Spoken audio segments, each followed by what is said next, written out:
So, episode 4 of Doddsy Meets. I'm joined by the most iconic duo in Greenock. I think we can all agree. The Holy Trinity are back together for about an hour, and we'll make the most of it. Hopefully, Eubo, Brendan, how are we? Great, Dodds. Very good, mate. All good. Delighted to be on. So, between you have both worked for or are still working with your local club, and it's the club that you've grown up supporting. How's that been for the both of you? I'd like to kick it off and say it was incredible.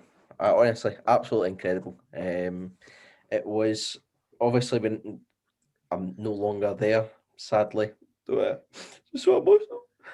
But no, like when that happened, it was tough. Listen, it was at the height of COVID, and I don't even know why I'm laughing because it was quite tough. But it was at the height of COVID. It was tough. Listen, I loved every minute of it. I loved, and when I went, it was tough, but I don't think that overruns the experience totally, because it was just incredible in following your club all over the country, and Hoppy's first season, and with all these different players that we had along the way with Cadden, and you're watching top quality players and you're supporting top quality players, but most importantly, you're getting to know top quality players. And I think the idea that I was being paid and had a job of following Morton and publicly supporting Morton. Obviously, if you're standing in a ground, you support Morton, but supporting Morton through the use of Twitter and Facebook, and I was just being a voice. I was being me and being a voice, which I hope was conveyed by, or I hope fans agreed with, because if I wasn't, then it's no wonder I'm no longer there, to be quite honest. But I'd say, it was amazing, absolutely amazing. I would never forget it. Brendan? Yeah, I've been there just over 3 years. And as you both said, it's a bit surreal at times, working at the club you've supported, and you used to be a season ticket holder for years. So now you're actually involved in the club, and you're in at the club you love every day, working, as you both said, well, the players as well, and managers. Since I've been there, I've worked with Jim Duffy, Ray McKinnon, Jonathan Johansson, David Hopkin. So there's been managers to learn from, and good guys. You meet a lot of good people in football, and it is, as Jez said, it's surreal at times. It's difficult at times to kind of take your supporter hat off, but I think that's a benefit as being a fan. You're passionate, you're positive, and you want to do well, and it's good because you know all the supporters anyway. 9 times out of 10, because you've stood next to them at away grounds, or you've sat next to them at Capo, so you know everybody, you get to know everybody. So it's been a good three and a bit years. Has it been? Well, sorry, Dodds, to interrupt, mate. I just thought I would build on a point from young Brendan. No, batter in. Thanks, Chris. Thanks for giving me this privilege. But to go on to like the fans, I think we were in a real good place knowing the fans, because all it had to do for me was I would message a group chat and say, here, what about my tweet? Was it too far? Did you not want to see it? And they would maybe stick in their other Morton chats that they would be in and say, here, what about us? When podcast started, I remember I sent the idea to about 30 Morton fans, 20 Morton fans, something like that, just saying, do you think this is a good idea? What do you think? Would you listen to it? And they were like, well, I mean, it's Morton players, it's Morton fans, and it's Morton players and old Morton players. And that, I think if you didn't work for a club, you wouldn't get it. Like, you wouldn't be able to do it, which does make it a wee bit easier, because you are able to gauge what the fans want, and as a fan as well, you know what you would want to see if you were still on the terraces. Do you want to expand on that, Brendan, or am I going to get my balls bitten off him? No, like he's spot on. Like it's good being a fan, working in the club you support. There's pros and cons to everything. The downside of being a supporter and knowing supporters is that people just want to come to you and find out information of like transfers are happening, signings are happening, you always get the same people that know you're not going to tell them anyway, but they're just like, oh, who we signing? Then That rat Dodds is bad for it, isn't he? Texting you all the time. We signed the end of the day. The boyfriend ridiculous. paper's horrible. But there's always people like, but they'll know like you can't tell them and stuff. But it's banter at the end of the day, like, oh, who we signing? And you're like, well, I can't tell you. You just need to wait. But it's good, like the fans, the relationship. Like I think the relationship like between myself and like supporters is good because I'm just like the same as them. Like touch wood. If I'm never at Morton in the coming years, I'll be back in the stand watching the games with the guys that have emailed me and phoned me and bought tickets off me over the last few years. So no, it's definitely good. It's, as I said, it's surreal, but it's a good roller coaster. You get a lot of good opportunities in football, in particular working at the club. Met a lot of good people over the past few years, different types of games. Worked with a lot of good managers and good players, and you take that experience on. So that's brilliant. Is it everything that the pair of yous thought it would be, or has it maybe been a bit different? Definitely, obviously, it is a difficult position. It's a difficult job, particularly football in general. But you know, because Capital, Morton, the infrastructure is so good, and there isn't that many staff, so it is difficult. But there's a great staff and there's a great amount of, it's a good team of employees and everybody gets on well. There's a family in the office. Eubo will say the same. When he was there, you know, Leslie, Anne, Susan, Martin the groundsman, everybody's kind of together. And as I said, it gives you a lot of good opportunities. You know, at Capo, I didn't ever think a few years ago that I would have shook hands with Brendan Rodgers and had a brief conversation with him. 2, speak with John Hartson, had a brief conversation with him. 3, speak to likes of Gordon Strachan, all these different guys that have came to the stadium over the last few years. So definitely you meet a lot of good people. Sometimes you think you're punching above your weight, but it's worth it in the end. I think as well, like with that was one thing I was worried about when I came in to Morton. I just felt as though I would have just been a specky tube that came in and just everybody would never spoke to me and I would have been too nervous to talk to the players. That was another thing. I used to always think I couldn't sit and talk to Jim McAllister, Chris Miller, because these are guys I've grew up watching and these are guys that I've had in the back of my tap and for my heroes growing up. I mean, there's no trying to beat around the bush. There were even Nizzy, you know, guys that played at Hampden in the semi-final, and again, these are guys I just never thought I would be able to talk to. I thought I'd just get too nervous, but because of them and because of the people around you, you felt fine. I mean, and that was the crucial part, because after a few weeks, fans don't realise that. Well, a lot of fans actually don't realise. They see these players as names. They see them as Jim McAllister, Chris Miller. They see Bob McHugh, all these different names as just names. But people don't realise these are people. I mean, these are people that want the same as me and you. They've got a life. They watch the same programmes as us. It's these conversations you can have, and once you realise that they are humans, the whole job just becomes so much easier. Yeah, well, I agree. Like, I remember I started the season after the beginning of the season that followed the playoff season. So obviously Jim Duffy, and you had guys like Thomas Aware, Ricky Lamy, Michael Tidser, Bob McHugh's first year at the club as well, Gary Hartons. So that was that kind of team, Andy Murdoch. And I remember, like towards the start, I would always go up to Park Lee, and it was me and Jonathan Mitchell, who was the media and communications officer at the time, who was a brilliant media guy and a total professional and a good friend. We would always go up, and I would, as Eubo said, I'd be kind of nervous because the season before I was going to near enough every game as a fan and cheering this team on, and now I'm sitting like up at the training ground like, talking to them as human beings. So it's, as I said, it's that kind of taking your supporter hat off and then getting into the business side of things. It's difficult to adapt, but also as well it's good because you're talking to these players, you're getting to know them, and you're not just seeing them for 90 minutes on a Saturday. You're seeing them all during the week, and you're getting to know what they're like. As Eubo said, they're not just names. They're human beings, and they've got a great personality. I've never came across in my 3 years working there. Never came across a player that has had a bad attitude. every player that I've worked with and spoken with have been totally spot on. So no, it's brilliant.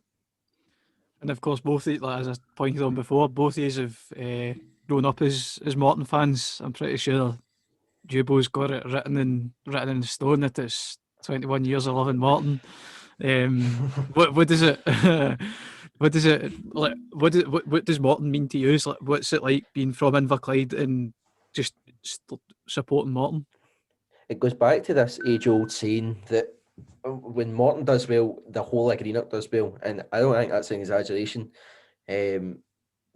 Morton's just been my life. I mean, Morton's been my life since I was a boy, and we've been through the most horrific at times, and people watching this have no idea what we've been through.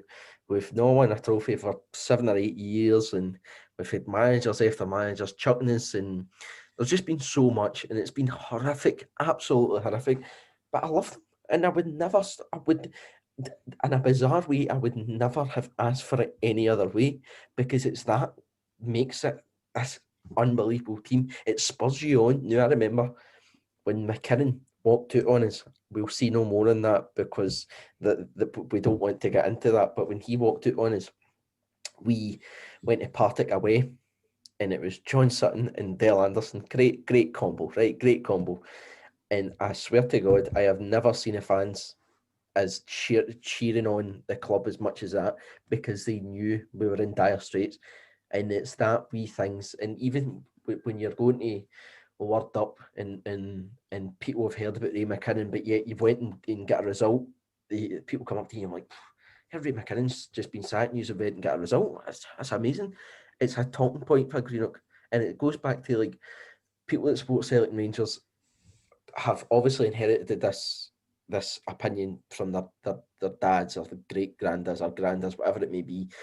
But I've never understood how people from Greenock can support them and feel like they're having an impact on them. Because with Morton, as I've said, when Morton do well, Greenock do well, and that's going to be a case forever. And I think that we've picked a good team. Considering where we're free, I would never want them to be any other way, to be honest. Yeah, this is Eubo's spot on. It is like, I see it, and he's mentioned being on nights out. He's not mentioned the fact that when he's on his nights out, he had a Morton shirt and tie on. So that's probably why people come up and ask him like, that's encouraged them. Yep, that's fair. Eubo's the only guy that I've known that would go to a game on a Saturday with his shirt and tie and that on, and then still at like 1:30 in the morning be out with his shirt and tie and that on, still like what button done up as well. That's what it is. Oh, of course. But buttons would get in as a night one. Oh. But no, like it means everything. Like being a supporter. No, we've not had it easy, as Eubo said. The last, in our lifetimes, there'll obviously be people much older than us that have seen the club, supported the club through thick and thin, through more years than we have. But it is difficult being a fan, and as Eubo said, there is that kind of old firm presence. And I remember we played. It was a wee kind of game. We played just a wee game against Celtic in 2013. Nothing really happened. It wasn't really. People don't really remember it much, but I think we won 1-0, and the game they scored a penalty in extra time. But I remember like that whole day. So I was in 5th year in high school, and that whole day, I just loads of Celtic fans.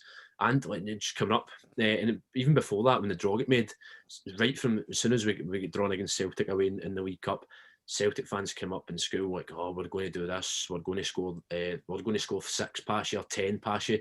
And at that time, that was the Celtic team. Just I think it was the season after they beat Barcelona, and that season for us was the season we embarrassingly got relegated. And Alan Moore was the manager at the time, and we went to Parkhead, and the whole day I was getting the stinking of people in school saying this is going to be bad, and I was like, no problem that, like, never expecting anything. I've gone up there, you're playing the champions of Scotland, who are still playing in Champions League football at the time, and you go up there and you pull off that result, which to me is the biggest result that I've seen Morton. The best result in my lifetime, going up there and winning 1-0. And I just remember that the sheer pride that the fact this Morton team were rock bottom of the league. They've went up here against all odds and they've pulled this amazing victory. And I always remember a video, I think it was Jonathan Mitchell that took the video of the Morton end that night after the game, and the scenes were just incredible because, you know, it was generations upon generations of Morton fans, like my dad, my brothers, Eubo's there with his dad, his uncle. It's generations of family and friends are just there living in the moment. That whole kind of thing these days of people living in the moment. There's no camera phones involved. It's just everybody is just buzzing. We've beat the champions of Scotland, and I always remember the day after walking back into school, and every person that was slagging me saying they were going to win 10-0, this, that, and that. It was incredible to see because they just admitted I think they were struggling. I was like struggling to come to terms with what happened, and it must have been 10 times worse for them. So it makes you feel proud when especially, as I mentioned before, when the team go against all odds, you know, and getting to the Betfred Cup semi-final as well a few years ago in 2016. It was another massive achievement, and again, similar to what I said, it was just generations upon generations of Morton fans, everybody there watching the team walk out at Hampden in a national semi-final. No, people hadn't seen that for 10, 15, 20 odd years.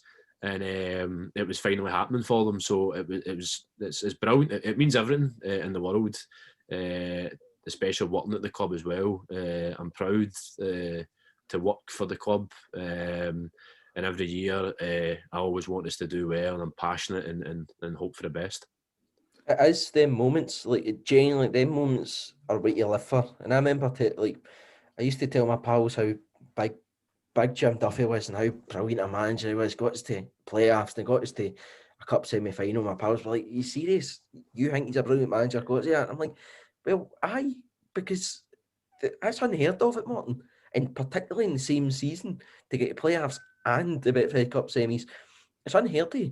And I mean, this was coming from like Celtic fans and Rangers fans who have been they've seen none but glory, and you're like, you'll not understand it.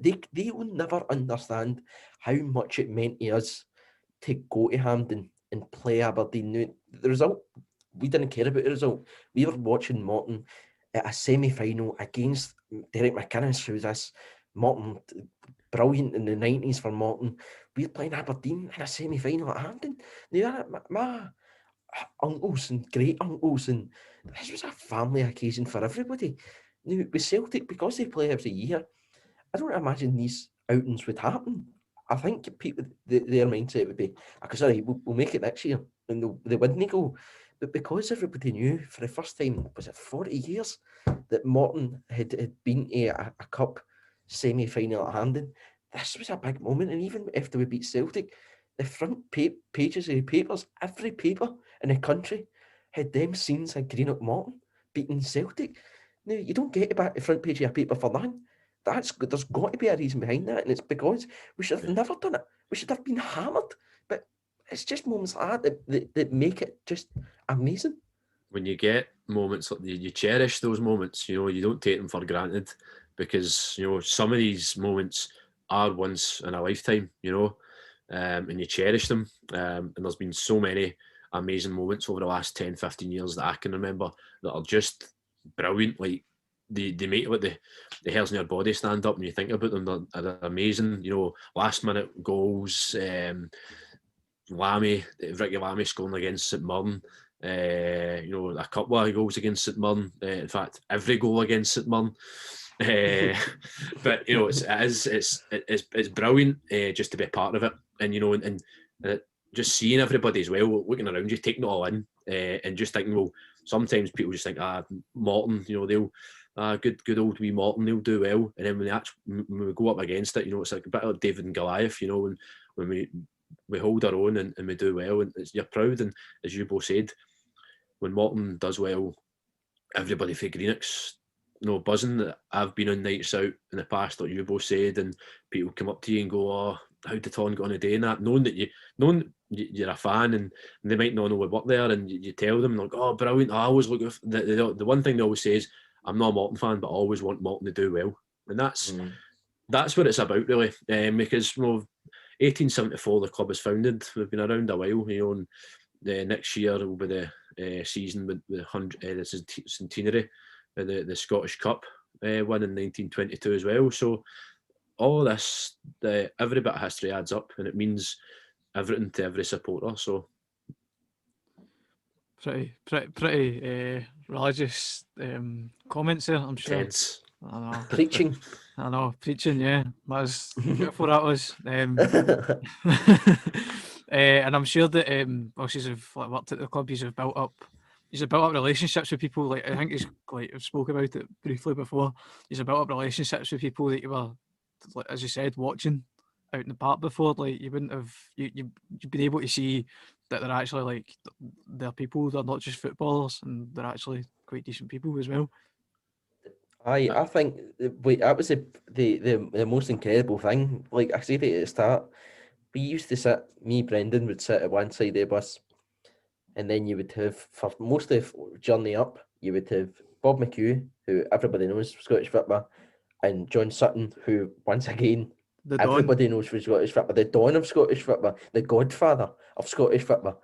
And then on the way back, depending on the result, Jim McAllister would come down, Chris Miller would come down. It'd be like a party down in front of the bus with all these greats of Scottish football.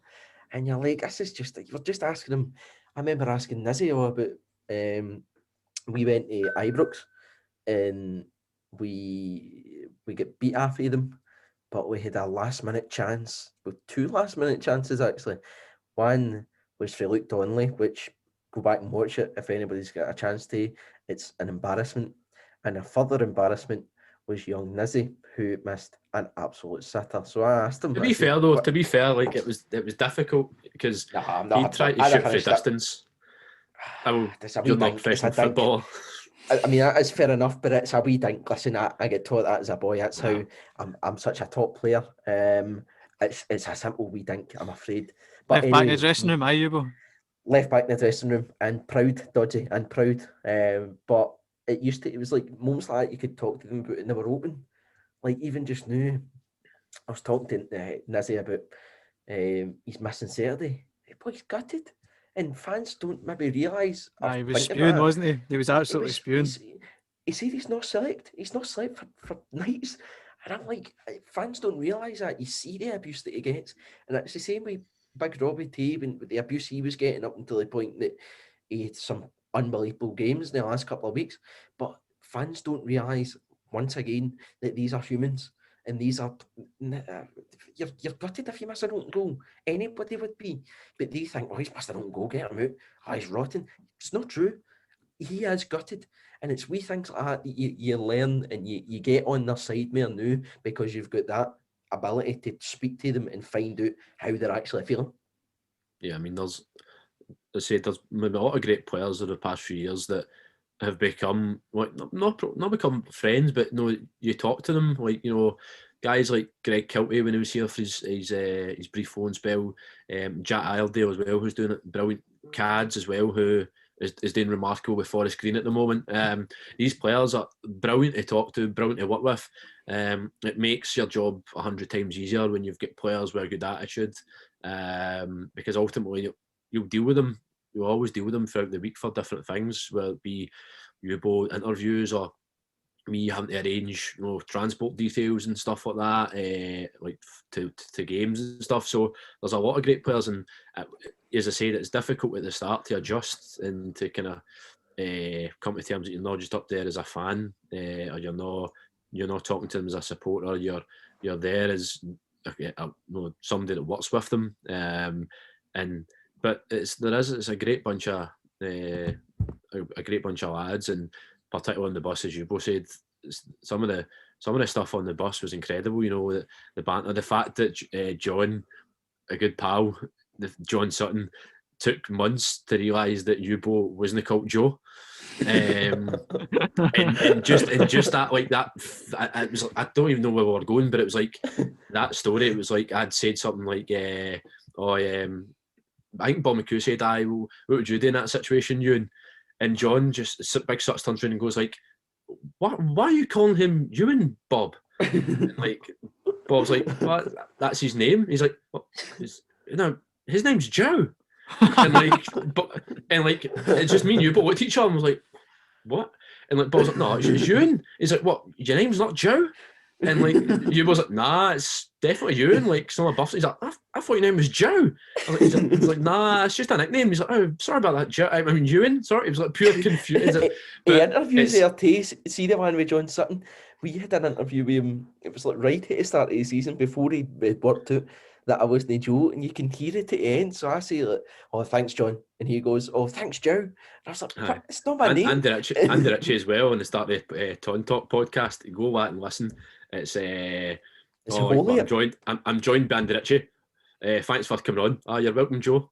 Everybody unless you really knew Eubo, you thought his name was Joe. But even like no, before Eubo came as well, you would sit and it'd be me and Davy Wiley, club legend, the cat, sitting next to him, doing crosswords, and then it'd be Big Gats and Bob McHugh as well. Everybody in the bus, and Eubo said, you get a good result, the bus is buzzing. You get a bad result, it's very quiet, it's quite somber. But even we beat Falkirk, was it 2-0, and Greg Kilty scored, and Charlie Telfer scored. A couple of weeks before the end of the season, 2018-19 season, the bus down the road was just buzzing, like incredible. Everybody was in high spirits, and again, that's the moments that matter. Like that makes the job for you. Like those moments where you get a win and you're buzzing. Like beating Ross County at home as well after New Year, and Kerr Waddle scored, and you're out. Like I remember going out that night, and like it was a Friday night game. It was on BBC Alba, and get out after that night, and like everybody's just totally buzzing. Like no matter what you're tweeting out, but you could be tweeting like. You could have tweeted a picture of Eubo's face that night, and it'd get thousands of likes, and just because everybody's just buzzing with all the Morton That's a daily content. occurrence, Brendan. I don't know what you're talking about. Yeah, no, it's natural. But it is. It's brilliant. Like, and it goes back to my point. These are the moments that matter, and you cherish them when we get good results. It's really, you take them to heart. No, of course. And obviously, moving on, we are now back in. We're not back in. We're now in 2021. Well, one of the Holy Trinity hasn't been able to attend a game of football in nearly a year. But Talk about it. Sorry, mate, had to be done. I know. But these are both quite obviously both working at the club in some capacity now. Eubo, you're with Morton in the community now in some way, shape, or form, despite being very distant from it. And yep. Brendan, you're still there, and you get to see the work that Morton in the community do. How does it feel knowing that you're able to see the stuff that goes on a daily basis from guys like Brian McLaughlin? I mean, for me, they give me the perfect gift. The gift of seeing them do what they do. Like every day is incredible. It's quite, it motivates me as well to see the hard work that guys like Brian do, and everybody else that works within the community. I don't think they're appreciated as much within the local area. But if you speak to everyone from Greenock, Gourock or Port Glasgow, they'll know somebody that's been affected by the work that the Community Trust is done. And the projects they do are amazing. They go in, particularly the Team Talk one on a Monday night, which I think is just such a simple and effective idea. I mean, you've got people that probably go there that are in a dark place, but the fact they're eventually able to come out and talk about it, that means everything. Means everything to those people, means everything to the Community Trust and the volunteers that have put the time and the effort in to make sure these projects are a success. As you mentioned, Brian McLaughlin. Brian is a fantastic person to run it all. His desire and his dedication to make sure that the plans are in place for all the different projects, and that reflects on all the volunteers and the staff as well, who are just brilliant. I can't say enough amazing things about them because the age range that they do as well, focusing getting kids to play football and from the age of 2 years old, and then as they go through primary school as well, all about education, numeracy, literacy skills, and the things they do at Capo as well, and then right up the other end where you've got the Active Age programme, where guys like Johnny will go into care homes and be able to put a smile on kind of the elderly people's faces that might not have that long left to live, and be able to have that moment where they can kind of stop thinking about everything else, and for a 45-minute to an hour period, they're just in the moment, and it means everything, and it's more than football. The kind of the results on a Saturday go out the way when you've got that charitable foundation, that trust there that are doing brilliant work. No, definitely. It's been incredible. Like, I've only done 3-4 stories, something like that, with them since joining. But see, even just to be talking to Brian and learning from Brian, and it means so much. It's invaluable, the skills that he teaches you, and even as I'll probably touch on soon, that I mean, the Taunton talk that I'd done, it's finally time to give the man the praise that he deserves.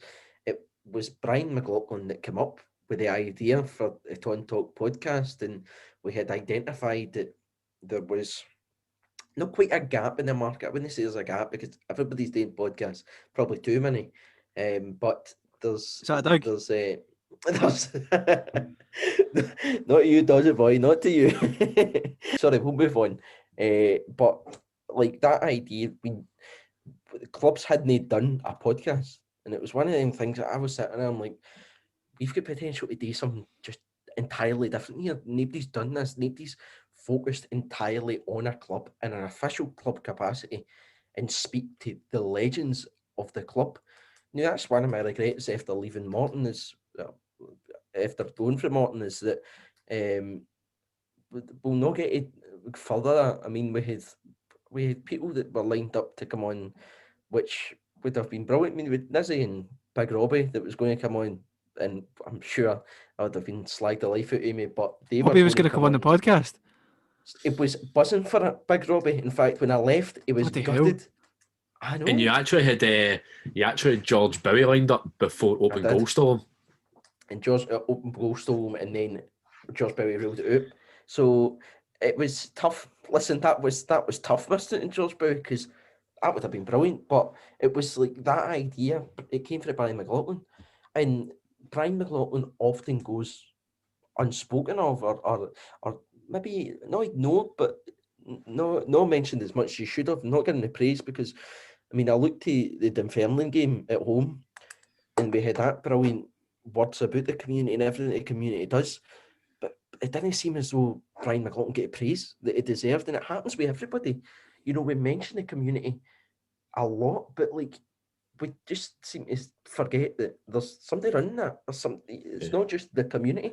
There is one man running that, and it's down to Brian and his merry men, as I would describe them. As you said, Chris, like, we obviously have had the good fortune of working alongside them, and Eubo obviously now working within the organisation and doing kind of stories and stuff for them. But the fact they're through the wall in the office next door to me as well, you see how the impact they make, particularly Christmas Day in 2019, where myself, Eubo, other people from the club as well, going in at Christmas Day, and the Festive Friends project that the Community Trust had organised.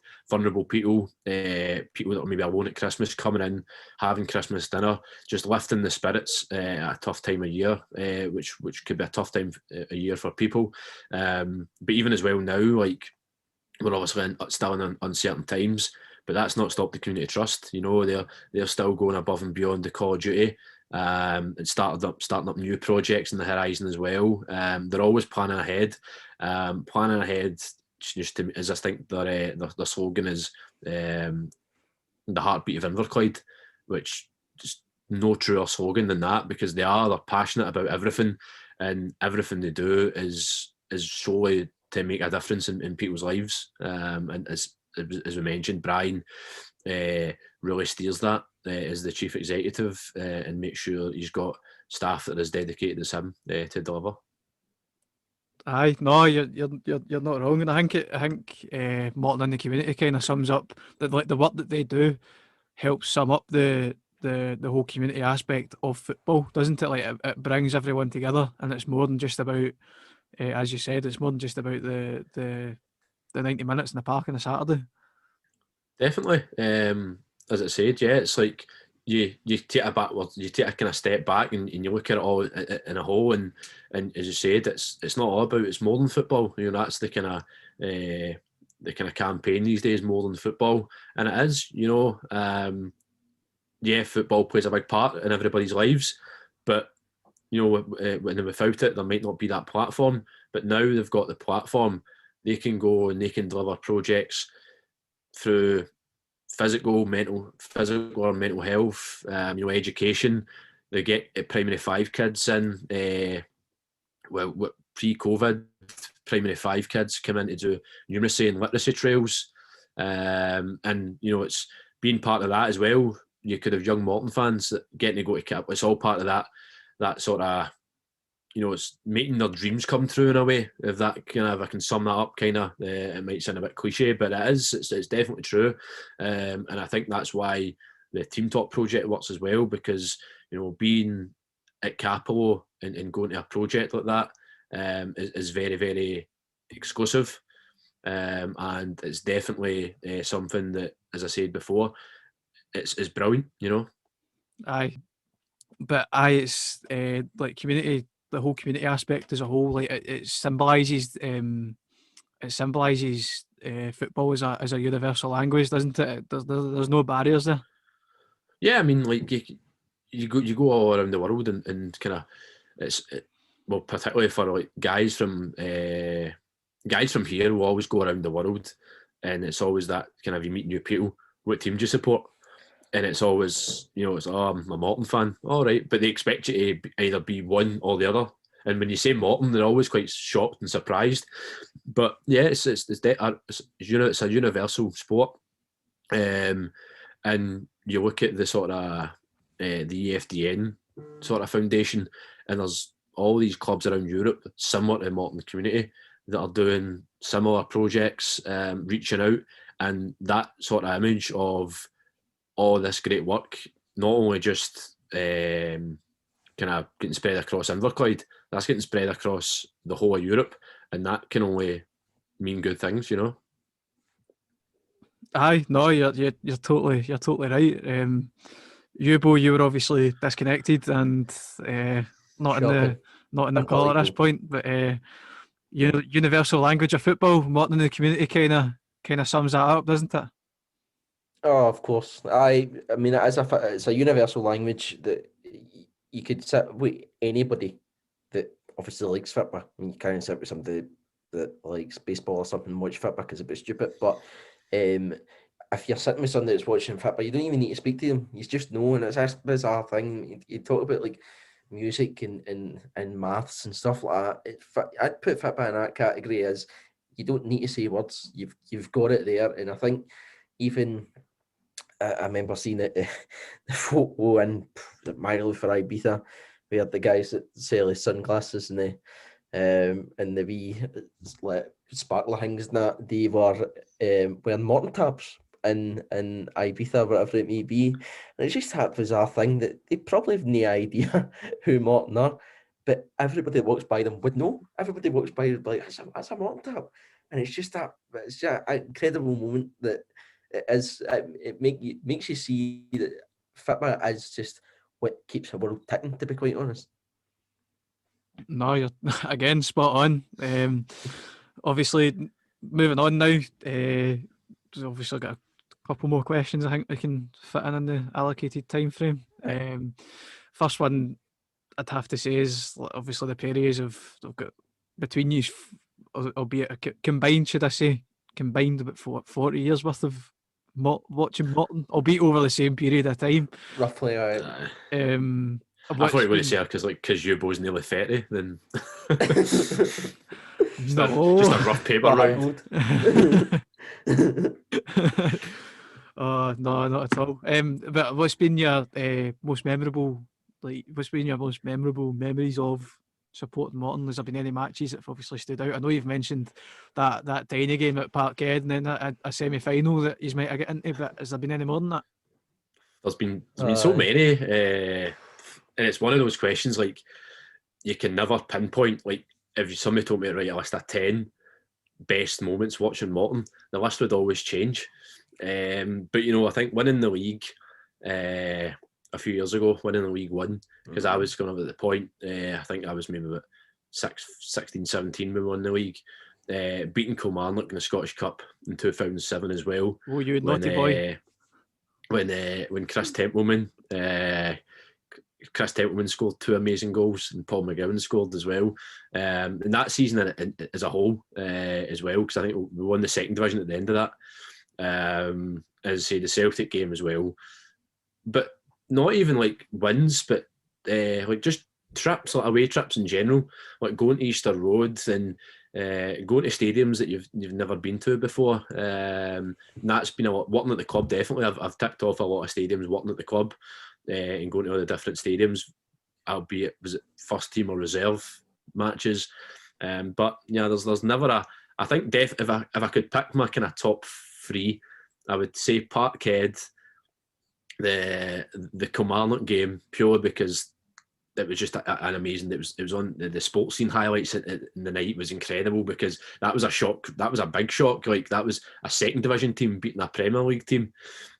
Stephen Naismith at the time played with Kelly, and so I would say that. And the games against St Mirren as well. The Derby wins as a whole, I would say are bittersweet. You enjoy them, you savour them more. Beating them and beating St Mirren in the Renfrewshire Cups over the years, beating them at Capello in the league when they get relegated, and we went back up a few years ago, and it was the first time we played them in a number of years in the league football, and winning against them was good, and just pulling off the shock results as we mentioned earlier. You savour all the moments, and hopefully there's many more to come in the next few seasons. Sorry. If you talk about results, I think my favourite result ever was beating Celtic, hands down. The worst Morton team in my memory, probably a lot of other fans' memory, just atrocious. I'm sorry, it's probably quite rude to these players, but it was atrocious. And then Can't Mr. believe you're Shields bringing came wee in. Fred into that equation, man. I know, and it does, and it makes me sick to say it, but even Fred was a wee bit quiet that season, and it's only because he's surrounded with, to be quite honest, not muck. No, I don't think it was muck. I don't think it's fair. I just don't. I don't know what went wrong, but I can pinpoint what went wrong when Kenny Shields came in, trying to play this tiki-taka football, passing for the back. The man was an embarrassment, and I hope that he never gets a good job again, because he ruined Greenock Morton. I'm sorry, I know this rant has come out of nowhere, but see that fitback. Is it not a good job? He's doing all right. I mean, I'm not happy about it. Let me make it clear. But see that passing and moving, Morton, we loved the ball, right? As simple as that. But sorry, take it back. I was just all emotional about Kenny Shields there. Take it back to my favourite game was the Hampden game by a country mile. The pride of watching your club, as I've said, on Hampden, playing Aberdeen, getting Aberdeen a right good goal, to be quite honest. I mean, we went toe to toe with them. Other favourite game I've got to get was Falkirk. I just could. I was emotional, right? I'm not ashamed to admit I was emotional that day, because it was relief. It wasn't anything more than just relief.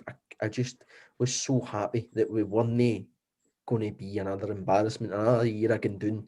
We weren't going to be put to the sword by the man that walked out on us. It was that everything had built up to that moment, and it was just so good. And even Michael Tizzer that played that day, a special shout out to him, because he was obviously moving away or going to them, had agreed a pre-contract in the January, and we played them, and people thought, is he going to play? Started, and people thought, is he going to play well?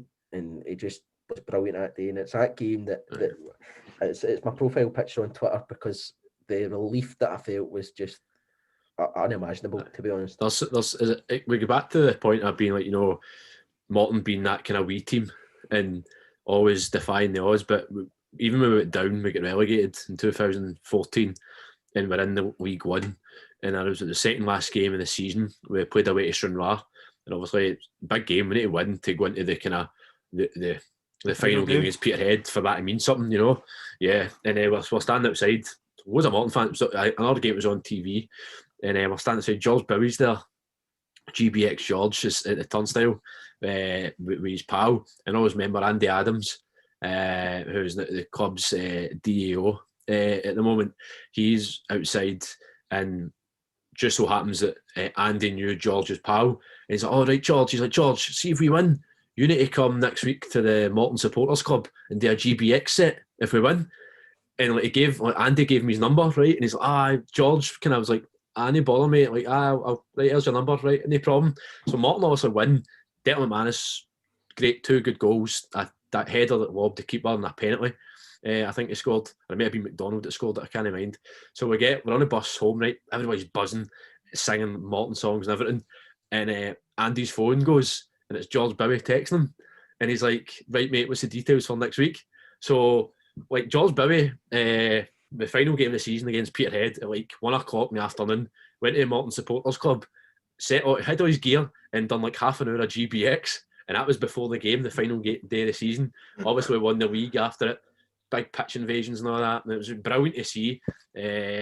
Boys, the team came back to the supporters club with the trophy and all that as well. So that whole day as a whole, but just that bittersweet moment that in fact George Bowie just got a guy's number outside Stranraer the week before, and actually fair play to George, kept his word and done a set for free to the 30 Morton fans that were in attendance. That's outstanding. It's good, you know. But it was that kind of way. It was like, you know, it was kind of older people were like, that's a bit loud, and it was like maybe like 4 wee guys in the front going, "Hey, George!" But he must have he turned up and must have thought it was going to be like rammed covers fest, like 800 people in a hall. He turned up and it was like 20 guys eating like sliced rolls and drinking. Like he's like kind of this isn't what I was promised.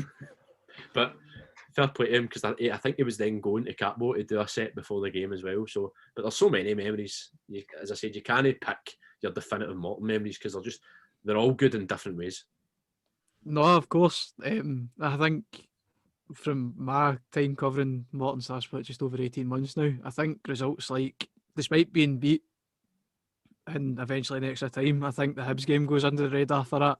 And then another one I think goes under the radar is the 1-1 draw up at Tannadice last season, purely because at the time Shanklin scored and it feels as if she's kind of get beat, even though he's went away with a point and nearly ended their unbeaten run at home in over a year. Yeah, probably the worst period was when I worked for JD Sports many moons ago when I left school, and we played at Ibrox, and I was working that day, and that was the day we drew 2 each, so I missed the 2 each game at Ibrox, and I think it was like somebody kept walking past the shop and like updating me. And I like at one point it was like, oh, it's 2-1 to Morton, and it was like, so I was like late on, so I was like walking about buzzing like, oh yes, we're going to beat Rangers at Ibrox, but I was semi gutted that I'm not there. And then the guy came back over and he's like, oh, the equalised, it's 2 each. I was like, but what a result though. And like there's pictures of my brother and his pals and all that, and the end of Ibrox that day, just totally buzzing when McCluskey scored. So it's like those wee bits that there's a lot of games that I've missed in the past few years that I'm like, gutted I missed that. And there's probably people that missed the game against Celtic as well that probably look back and are like gutted that I didn't go to that. But still, when you look back and you're proud of the results, even though you're not there in attendance, you still look back and you're still proud of the team and getting results like that, because nobody expected us to go to Ibrox and come away with a point. But the fact we were winning with a few minutes to go as well says something. The Rangers game was amazing. I was there. Me, my dad, my uncle, and his son. But I mean, that's still my screensaver to this day of my official laptop. Trying to make it a big deal. My laptop is McCluskey sliding in front of us, me in the back. There's every Morton fan that you know in the back with McCluskey's horns out sliding, and it was that finish as well. I mean, that finish was tough. You know, you're having to bend it for such an angle with the balls under your feet almost. He's curled it. And I mean, it's no secret that McCluskey's a big Celtic man. So when it went in, I think it was clear to everybody that He was it going to be was the a big first man Celtic man. celebrate. He was going to be the first man doing knee slides, cartwheels, everything. It was no surprise, so you could see it, and I think that was shown in us too. His joy then became our joy, and it is moments like that again. You'll never forget McCluskey scoring and coming to celebrate in us, because it's invaluable. He'll never forget it either. 2 years he was at Pollock and he never shut up about the thing once. No winner. Amazing. Good claim to fame, innit? Getting the It goal. was a right? good goal, though, and Absolutely. I'm pretty sure like, the Rangers TV commentator was like, McCluskey shoots, McCluskey scores. It was like pure. I just made it look better because Tom Miller. it was a bit like those moments like Eubo, you're saying like you're there with your dad and that, like the moments in the stand when you're with your family and friends, like those are the moments that really matter because you're sharing the moment with people you know, and like even the situation we're in now, people need football on a Saturday, they need that experience of going with their pals and getting a day out and all that, and it's truly missed, and hopefully it comes back soon. Aye, no, that is. It's rubbish being in there now, innit? Like, obviously, I know you both can't really comment on this, but like when we've been in it, Capello and the match day, it's just no felt. It's no felt right, has it? It's different, you know, like from this time last year. The change in atmosphere, and like for a game day last year, I would be like in my office and like printing off tickets to get sold and making sure the turnstiles were fine and everything was okay. But now it's like, well, that whole aspect's disappeared. You know, there's no cash counting because nobody's buying things, nobody's buying programs, there's the pie stalls on the open, nobody's buying tickets. So that whole side of a match day is completely gone for me, and you miss it. You know, you miss seeing the regulars, the people that volunteered the match day as well. You miss all that, and now it's quiet and it's quite morbid. It's quite eerie, isn't it? Yeah, just that kind of you 10 people in the stand, and it's the kind of same 10 people every week, and instead of the kind of 2,000. And but you know, it's what can we do? It's difficult, and hopefully next few months, next season, maybe we're then back to having people there, because I do think it matters, you know, and having that crowd there is probably, it does. I'm a firm believer that having a crowd there does help, you know, and 12 man. that's that whole 12-man kind of phrase, but seeing that kind of the people in the stand, that does spur players on, you know, if they're 1-0 down and you know, hear the kind of the cowshed, that it definitely, though, I've seen games in the past where Morton have been down and looking out, and the crowd have spurred them on, and they've pulled a rabbit at the hat and get a result, and we're missing it. So hopefully we get to see queues in Sinclair Street for tickets very soon. Aye, it's this rubbish, Eubo, innit? Having to watch it for a living room. It's horrible. It's not nice at all, and like I don't know if it's going to be back to the way it is by the end of the season. It just seems as though we get a stage, then hit a hurdle, and then we get another stage, then hit another hurdle, and it's just watching them on the telly. It's not the same. I mean, the way I view it is like this could be any old game that we're watching. It just doesn't feel like Morton. You're just watching something on a screen, and I've missed it. I have, and I was looking forward to, after finishing my time at Morton, to being back in the stand and having a chance to actually cheer them on again. But I've still not been able to do it. So I don't think I've cheered Morton on for about 2 years now, which is this mental thought, and it could be even longer than that now. Aye, it's quite scary thought that. It's a very, very scary thought that. But aye, final bit of the podcast, the bit that probably convinced you to come on, the plug. The plug. Brendan, you've obviously started up a blog called The Real Review, haven't you? Yeah, it was something I'd done in the past, just on Facebook. Anybody that knows me knows that I love like films, and I'm a weirdo at that. But I would do it. I was always doing Facebook. If I went to see a new film, I would write like a wee kind of short review, rate it out of 10, and there would be people commenting on it saying like, "Oh, I like that" and stuff. So I thought, like, you know what? Let's just do a wee side project. Made a website in WordPress, designed it a wee bit, and then kind of took it from there. Just this kind of recent lockdown, it was really outdated because there was no films last year, so I hadn't really posted on it. So made a Twitter account, and it's going well. Just kind of try to keep it up and running, and never know. You can see where it goes, really. And Eubo, you've obviously just got one cornetto now. Another podcast. I do. Another podcast. Another podcast. I think you've had more podcasts than hot dinners, young man. Very true. Hot girls. Oh, listen. This is a PG podcast, young man. It's nonsense. Don't listen to him. Anyway, yes, there's just one cornetto. It's been fantastic, actually. It's totally different to Ton Talk, where it would be me just sitting back and letting these greats talk, whereas now Dean McKinnon sits back and lets a great talk, so the roles have been reversed. But no, there's a lot of passionate Morton fans on it, and sometimes a wee bit too passionate to the extent of they go through them and they hold no bards, and I say to them, like, the beauty of me having worked for the club is I know the struggles that they face, and I know the ins and outs and what they do right and what they do wrong. So if they do say anything, I can point them out and say, I can say, no, hold on a minute, this is what's happening, or you're being a bit harsh here because X, Y, and Z's happening.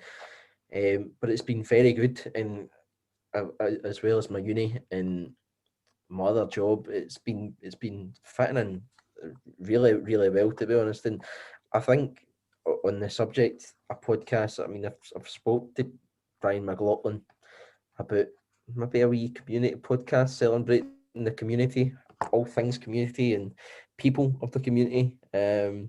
So again, we'll need to see what happens. It's one of them ones where it's difficult times to do these, and I personally don't like, if I was doing podcasts, I wouldn't do them on like webcam, just because and that's not criticising anybody that does it like that, aka yourself, but I just feel I like to be with the person and be able to see what they're doing and their movements, and see when they're feeling awkward and not feeling awkward. And so if I decide to do it, I'm sure the fans will be the first to know. But until then, just one cornet will be the place to be honest. All your adoring fans. All my adoring fans, the two of them that I've got, you two. But I think you've both found, like, obviously doing stuff like this during the lockdown, it's good for your mental health, isn't it? It's quite stimulating. It gives you something to do. Oh, definitely. If you put your focus on something, it's, as you said, yeah, it gives you something to do. It kind of, you sort of don't focus on what's going on in the world when you're concentrating on something else. And for me, like, you're working all day, doing that, and then maybe at night you're just kind of jumping into something else, something completely different that sometimes out with your comfort zone, and that brings out the best and brings out your creative side. So it definitely does. It helps, as you said, your mental health during a time like this. And I would encourage everyone else that if they're thinking kind of having a wee project to do, then just go for it, because it's brilliant. I'd agree, totally agree, because it does give you something to almost look forward to anyway. If I know I'm talking on a Saturday, I'll be like, oh, it's good, I've got that today. I've also started watching Game of Thrones because it gives me something to do. There's nothing else we can do. But you shake your head at us. Go, tell me, do you not like Game of Thrones? Go for it. No comment. My lawyer isn't present. I just don't see the need to advertise your private story on Snapchat on my podcast. Okay, fair. That's enough. I watched the first episode of Game of Thrones, right, and I just couldn't buy it. Now I might need to, like, you, because you kind of. You kind of summed it up quite well, to be fair. You kind of in the first few episodes, like, I don't know why people are saying this is amazing, so I might need to get back and persevere. But I don't know. Like, I'm kind of like, I'm on that way. Like, see if there's a TV show somebody tells me to watch. Like, everybody tells me to watch Breaking Bad, but then I look at it and it's like 6 or 7 seasons long, and I was like, I don't really like. I can't last 6 or 7 seasons. Like, see if a program came on from season 1 and I watched it. I followed it through the seasons, but jumping into a program that's already established itself as like 7-8 seasons, I just feel it too long. It's bad. It's bad. I disagree. Sorry. I will try Game of Thrones again, and You I'll better. let And you Breaking know. Bad. Aye. I'll recommend but- you some Go Vikings. for it. Vikings. I Oh, no, heard not that's Vikings. very No, good. Vikings. The Last Kingdom. Sorry, The Last Kingdom. Alright. That's quite a change. I mean, No, I know it's Vikings is very good, but two different shows. No, two totally different shows. Two totally different shows. Aye, but it's about the same thing. It's about the same thing technically. Is it? So yeah, Is it kind of. Vikings and Last King of the Mountain? Basically, mate. Aye. But very these good, things but- are good. It's all these programs. Another best program I ever watched was The Missing. It's on Amazon Prime. Best program I ever watched. But it's these wee things that you do that just keeps you going, keeps you OT to see walks. Aye. I love going a walk, and it's them just an hour, 2 hours, just yourself, just to go out and listen. You're sitting in your house with whoever it may be. You might even burn your cell, and you do become demented. There's no doubt about it. You get It's the sick same of your four four walls. walls that you're sitting in. Aye, they've not changed for 20 years. So Aye. I mean, what's the even point? like even for me, like I've been working from home since October as well. So like my desk is in my bedroom, so you are like isolated to that kind of one room every day. So you have to kind of get yourself out and do different things, and turn the TV on, kind of change your pattern up every few days. But I'll tell you, the one main thing that definitely saved me during the first lockdown was watching every episode of UK Office. Albeit there is only 2 seasons, right? But Eubo knows this, right? That our Aye. group chat is just full of David Brent videos, right? Like I've got a folder on my phone called David Brent videos, and there's about 54 videos that I've screen grabbed and saved. And but like, stuff like that, it's like makes you laugh. If you're laughing at like something, or a comedy show, like it's good for your mental health, and just do things that you enjoy, do things that make you laugh, and watch things that you're interested in, and yeah, you'll be fine, hopefully. Aye. No, it's the only thing we can do. Just sit tight and then go to Winchester till it all blows over. Smile and wave. That's the one. That's the one. But no, lads, that's brilliant. Thank you very much for coming on. The Holy Trinity were back for an hour and a bit, something like that. It was One just night only. for one Weekly. night only. Real people, real issues. Judge Judy. That's what she says. But no, that's brilliant, lads. Thanks very much for coming on. No No problem, problem. mate. My pleasure.